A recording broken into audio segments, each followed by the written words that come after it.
नमस्कार, स्वागत है आपका अपॉर्चुनिटी इंडिया में। चलिए जानते हैं आज की प्रमुख ईवी की खबरों के बारे में।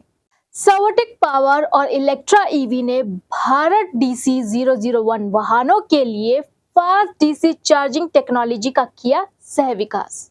ईवी चार्जर और solar solution company Servotech power system और EV power train solution company Electra EV ने संयुक्त स्वामित्व वाली ईवी चार्जर टेक्नोलॉजी के लिए पार्टनरशिप की है, जिसके लिए उन्होंने हाल ही में पेटेंट के लिए आवेदन किया है।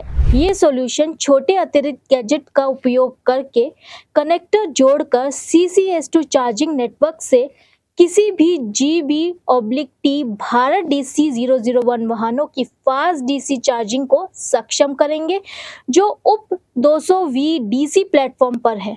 जेन मोबिलिटी ने दिल्ली NCR में पहला ईवी एक्सपीरियंस सेंटर खोलने के लिए इलेक्ट्रोराइट के साथ साझेदारी की।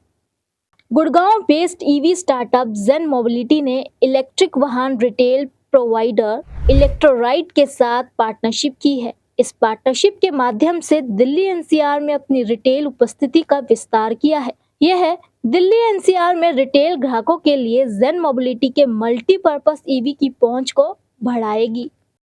यूलू ने इंदौर में मोबिलिटी के लिए franchise partner business model launch किया। Electric two wheeler company Yulu ने युवा मोबिलिटी के साथ पार्टनरशिप में इंदौर और मध्य प्रदेश में अपनी सेवाएं शुरू की हैं।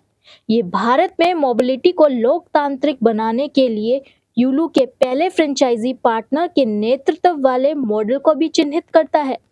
कंपनी देश भर के अन्य शहरों में भी पार्टनरशिप के नेतृत्व वाली सेवाएं शुरू करने के लिए अपने यूलू बिजनेस पार्टनर पहल के तहत उद्यमियों और व्यवसायों के साथ सक्रिय रूप से काम कर रही है।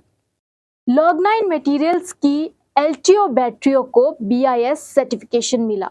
Bengaluru based advance battery solution company Log9 material को उसकी LTO बैटरियों को भारतीय मानक ब्यूरो से सर्टिफिकेशन मिला है। कंपनी का कहना है कि ये बैटरी थर्मल और रासायनिक स्थिरता के कारण बेहतर सुरक्षा देती है, जिससे लिथियम आयन बैटरियों की तुलना में आग या विस्फोट का खतरा कम हो जाता है। ये बैटरियां अपनी अल्ट्रा फास्ट चार्जिंग क्षमताओं और विस्तारित स्थायित्व के लिए जानी जाती है, जो लिथियम आयन बैटरियों की तुलना में काफी अधिक संख्या में चार्ज और डिस्चार्ज साइकिल को प्रदान करती है। फेम के बाद 1 अप्रैल से शुरू हुई सरकार की नई ईवी सब्सिडी योजना। भारत सरकार ने इलेक्ट्रिक वाहनों को बढ़ावा देने के लिए एक नई योजना शुरू की है। भारी उद्योग मंत्रालय द्वारा लागू की गई इलेक्ट्रिक मोबिलिटी प्रमोशन स्कीम 31 मार्च को फेम योजना समाप्त होने के बाद 1 अप्रैल से लागू हो गई है। भारत सरकार ने पहले कहा था कि fast adoption and manufacturing of electric vehicles in India योजना के दूसरे चरण के तहत सब्सिडी 31 मार्च तक या फंड उपलब्ध होने तक बेचे जाने वाले ई वाहनों के लिए पात्र होगी। इस प्रकार 500 करोड़ रुपए की नई योजना सोमवार से लागू हो गई है और जुलाई के अंत तक जारी है। अब तक की खबरों में इतना ही। ताज़ा जानकारी के लिए जुड़े रहे अपॉर्चुनिटी इंडिया के साथ। धन्यवाद।